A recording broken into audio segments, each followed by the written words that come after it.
It only cost $125. Hi, it's Bud Wilkinson. Today we're dipping into the Ride Connecticut archives for a story about a 1962 Rambler American 400 convertible that a father passed down to his son. The old saying that good things come in small packages certainly applies to the modest yet noticeable 1962 Rambler American 400 convertible that's garaged in New Preston, Connecticut. Frank Colangelo passed it down to his son Frankie a few years ago. Frank acquired the Rambler in 1978. I knew it was for sale, and when my wife and I got married, she had one, a convertible, and then it got kind of crummy, so we sold it. The replacement Rambler was a bargain. The fellow that was selling it wanted $125 for it, so I bought it and drove it home. But it did not look like this. Frankie's first memory of the car was when he brought it home, when it turned the corner into the driveway. I was 7 or 8, and I was looking at it like, why do we have this? What are we doing with this thing? I didn't understand. The Rambler wasn't in great shape. It was just peeling away, and it was starting to rust, and things were happening to it. While the back seat was intact, the split bench seat in front was a mess. When I got it, it was just springs with a blanket over it, and that was it.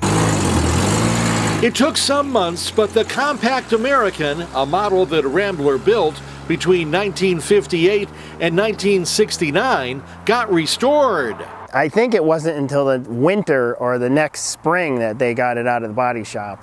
And that was for just for paint, and like you said, the seats. So it was about the summer of 1979 that we started driving it around and going on little trips and going for ice cream and stuff like that with it. It's been a summer runabout ever since, powered by a 195.6 cubic inch straight six engine with automatic transmission. It's always been a driver. It's always been a car that you ride around in and you drive.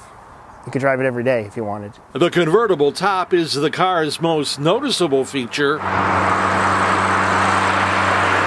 never put the top up. What's the point? I don't even know if the motor works. But it has another feature that occupants notice because it doesn't work properly. The heater. The heater in the car is always on. But it's funny because most of the times when I like it in the spring and in the fall, and I don't really drive it that much in the summer, the sun is too hot. But when you go in the evening around dusk, around 9 o'clock at night in the summertime, and I take it around the lake, and everything's nice and cool, and there's a little breeze off the lake, and you can actually get a little bit chilled. And that's when it's nice to turn that heater, put the fan on a little bit, and it blasts right up through your feet and keeps. But why is it always on? Well, is it just broken? I mean, it's broken. There's a plate back there that's supposed to deflect it, and that plate was made out of like Bakelite, and it deteriorated long ago. So until I make something new for it, there's nothing we could do about it. Frankie enjoys getting behind the wheel, even if steering is a challenge. A favorite cruise route is around Lake Warramog. It's all over the road. I mean, you got to you got to hold that wheel, but it glides. I mean, it just glides. So what you want to do is take it around that lake, and you take it around West Shore Road, and you keep it at about 28 miles an hour. And that's the sweet spot right there. You don't want to go too much faster because the road is windy, and you don't want to go too much slower because it's just too slow. But right at 27, 28 miles an hour, you can drive it with 2 fingers. It just glides. Having been in the Colangelo family for 43 years, the Rambler American 400 has been to proms and weddings. It's a part of the family. It's been in the family long enough to have gone through all of the events, graduations, that kind of thing. And family members regard it with fondness. It's a really nice looking car, I mean, if you look good at it. That's Ride Connecticut. I'm Bud Wilkinson, and please subscribe.